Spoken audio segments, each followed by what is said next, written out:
নিজের বিরুদ্ধে চলমান দুর্নীতির মামলায় ক্ষমা ভিক্ষা চাইলেন ইসরায়েলের প্রধানমন্ত্রী বেঞ্জামিন নেতানিয়াহু। প্রেসিডেন্ট আইজ্যাক হারজগের কাছে ক্ষমার আবেদনপত্র পাঠান তিনি। আবেদনপত্রে নেতানিয়াহু বলেছেন, ক্ষমা পেলে তিনি দেশকে সংকটময় সময়ে এগিয়ে নিতে এবং সামনে থাকা চ্যালেঞ্জ ও সুযোগগুলো মোকাবেলা করতে তার পুরো সময়, শক্তি ও ক্ষমতা ব্যয় করতে পারবেন।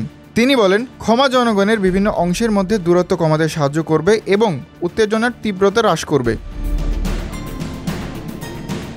গণমাধ্যম জানায়, নেতানিয়াহুর আইনজীবী আমিদ হাদাদ প্রেসিডেন্টের দপ্তরে 111 পাতার আবেদনপত্র জমা দেন, যেখানে নেতানিয়াহুর স্বাক্ষর রয়েছে। প্রেসিডেন্টের দপ্তর জানিয়েছে, সবকিছু যাচাই বাছাই করার পর প্রেসিডেন্ট ক্ষমার বিষয়ে সিদ্ধান্ত নেবেন। সাধারণত আদালতের রায় ঘোষণার পরই প্রেসিডেন্ট ক্ষমা ঘোষণা করতে পারেন, কিন্তু নেতানিয়াহু রায় ঘোষণার আগেই ক্ষমার জন্য আবেদন করেছেন। এমন ঘটনা অত্যন্ত বিরল। এদিকে নেতানিয়াহুর বিরুদ্ধে 3টি পৃথক দুর্নীতির মামলা চলমান। এর মধ্যে একটি মামলা ঘুষ গ্রহণের অভিযোগে, আর সবগুলো মামলায় জালিয়াতি এবং বিশ্বাসভঙ্গের অভিযোগ রয়েছে। এর আগে 2020 সালে বিচার প্রক্রিয়া শুরু হলেও এখনও সম্পূর্ণ হয়নি।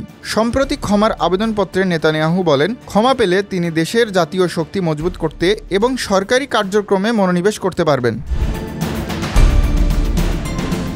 এছাড়া নেতানিয়াহুর এই আবেদন ইসরায়েলের রাজনৈতিক ও সামাজিক অঙ্গনে ব্যাপক আলোচনার বিষয় হয়ে উঠছে। রাজনৈতিক বিশ্লেষকরা বলছেন, যদি প্রেসিডেন্ট তাকে ক্ষমা দেয়, তা একটি বিরল ঘটনা হিসেবে ইতিহাস হয়ে থাকবে।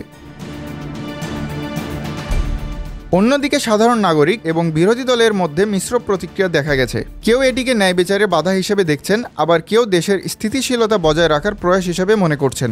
এই প্রেক্ষাপটে ইসরায়েলের সাম্প্রতিক রাজনৈতিক অবস্থা এবং বিচার প্রক্রিয়ার ওপর নতুন করে নজর দেওয়া প্রয়োজন।